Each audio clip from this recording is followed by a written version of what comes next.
கண்ணியத்திற்குரிய அல்லாஹ்வின் நல்லடியார்களே, இறுதியாக இந்த போர் நமக்கு உணர்த்தக்கூடிய பாடம் என்ன அப்படின்றத மட்டும் சொல்லி நிறைவு செய்கின்றேன்.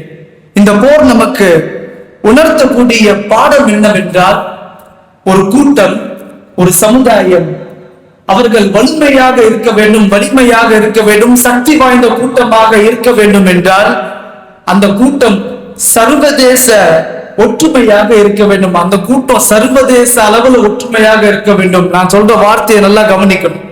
ஒரு கூட்டம், ஒரு சமுதாயம் அவங்க நல்ல சக்தி வாய்ந்த சமுதாயமாக இருக்க வேண்டும் என்றால், ஒரு பலமான சமுதாயமாக இருக்க வேண்டும் என்றால் சர்வதேச அளவில் அவர்கள் ஒற்றுமையாக இருக்க வேண்டும். இந்த ஈரான் நமக்கு கற்றுத்தந்த மிகப்பெரிய பாடம் அதுதான்.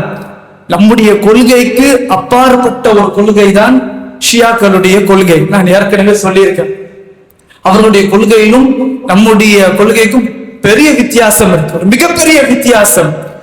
ஆனால் சில நேரங்களில் அல்லாஹ் நமக்கு இப்படித்தான் பாடத்தை கற்று தருவான். அவர்களுடைய ஈரான் இந்த நேரத்தில் நமக்கு கற்றுத்தரக்கூடிய ஒரு மிகப்பெரிய பாடம் என்னவென்றால், அவங்களுடைய தலைவர் ஒரு வார்த்தை சொல்லிட்டாங்க அப்படின்னா எல்லோரும் அதற்கு கட்டுப்படுவார்கள். நான் சொல்லுவது வெறும் ஈரான் வாசிகள் மட்டுமல்ல, உலகத்தில் ஷியாக்கள் எங்கெல்லாம் இருக்கின்றார்களோ எல்லோரும் அதற்கு கட்டுப்படுவார்கள்.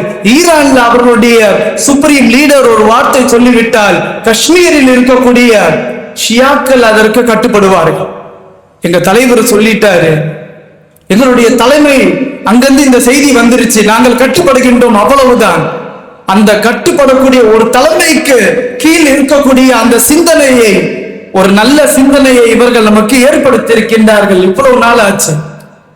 அந்த ஆயத்துல்லா ஹாமினி அவரு மூத்தாய் ஷஹாதத் பெற்று 1 மாசம் ஆச்சு. இன்றைக்கும் அந்த மக்கள் அவரை குறித்து பேசுகின்றார்கள், யோசிக்கின்றார்கள், யோசிச்சு அழுறாங்க, கண்ணீரை வடிக்கின்றார்கள். 1 மாசம் ஆச்சு, 1 மாசம் மேல ஆச்சு. கொஞ்சம் பாருங்களேன், ஒரு போராட்டம் கிடையாது தெஹரான்ல, ஈரான்ல ஒரு போராட்டம் கிடையாது. இந்த போரை நிறுத்துங்க. நீங்க இதுல பார்க்கலாம், அமெரிக்கால ட்ரம்ப்புக்கு எதிராக பெரிய போராட்டங்கள் வெடித்துக் கொண்டே இருக்கு. ட்ரம்ப் நீ வேணாம் அப்படின்ற ஒரு கூட்டம், பெரிய கூட்டம். இஸ்ரேல்ல அந்த நெத்தன்யாவுக்கு எதிராக அவர்களுடைய மக்களே போராட்டங்கள் நடத்தி கொண்டிருக்கின்றார்கள். ஆனா இந்த செய்தி இவர் மேல இருக்கக்கூடிய அந்த பாசம் பாருங்க, மக்களுக்கு அவர் மீது இருக்கக்கூடிய அந்த நம்பிக்கை. பின்னால் அடுத்து வரக்கூடிய அந்த லீடர் என்ன சொல்றாரோ உடனே கேட்கிறார். ஈரானுக்கு பொருளாதாரம் தேவைப்படுகின்றது, உதவி தேவைப்படுகின்றது, காஷ்மீர்ல இருந்து போறது. உலகத்துல இருந்து எங்கெல்லாம் இருக்கின்றார்களோ ஷியாக்கள் உடனே கலட்டி கொடுக்கிறாங்க, தன்னுடைய வண்டி எடுத்து கொடுக்கிறாங்க, அவங்க போட்டு இருக்கக்கூடிய நகைகளை எடுத்து கொடுக்கின்றார்கள். சகோதரர்களே, ஒரு தலைமைக்கு கட்டுப்படுதல் என்பதை இவர்கள் நமக்கு ஒரு மிகப்பெரிய பாடமாக கற்றுத் தருகின்றார்கள். இன்னும் வரைக்கும் பின்வாங்கலாம். கிட்டத்தட்ட 1 மாசம் ஆச்சு, பின்வாங்காமல் இன்னும் இருக்கின்றார்கள்.